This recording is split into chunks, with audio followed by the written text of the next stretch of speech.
La question, elle est une question centrale de liberté de pratique religieuse, c'est-à-dire de laïcité. Maintenant, j'ai le sentiment que si on réfléchit à froid, en dehors des passions, c'est une question terrible qui est posée. Ça veut dire, est-ce qu'il y aurait une part de responsabilité dans le fait de porter la kippa dans les agressions?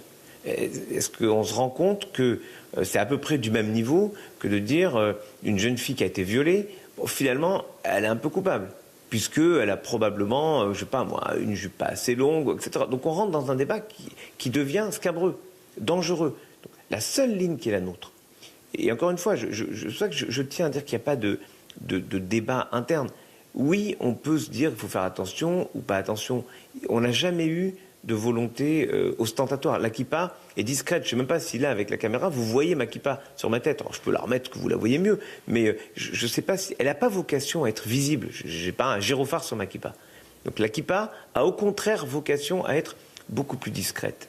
Et l'idée, c'est juste d'affirmer pour soi, d'affirmer une pratique religieuse. Voilà pourquoi on peut porter un chapeau. C'est ce que j'ai appelé au stade Vélodrome la semaine prochaine, à mettre un chapeau, une casquette, un bonnet, ce que vous voulez. Mais l'idée, c'est de dire, je partage cette idée de je fais ce que je veux dans la mesure où ça ne trouble pas l'ordre public. Donc, mais c'est une question de société. Il faut qu'on comprenne que si on laisse ça en disant, bah, après tout, c'est vrai, si les juifs pouvaient ne pas mettre la kippa, demain, ce sera quoi ?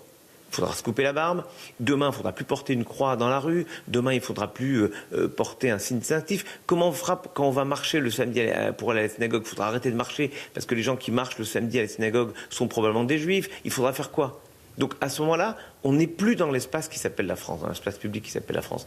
Je comprends l'inquiétude des uns et des autres. Je comprends même les réactions épidermiques. Mais en même temps, on doit essayer de trouver un peu de sérénité. Et notre sérénité, et c'est en ça que l'appel du président du consistoire de Marseille a été salutaire, elle nous a fait prendre conscience qu'il fallait qu'on ait une réponse qui soit l'unité de la nation. Et je vous assure que ces messages que je reçois depuis hier sur le thème « on participera » avec des textos, des messages, vous n'avez pas idée, on participera en portant une kippa alors que ces gens ne sont pas juifs, ça me bouleverse, ça me touche, et je me dis, voilà, nous sommes bien une nation et nous sommes une véritable fraternité.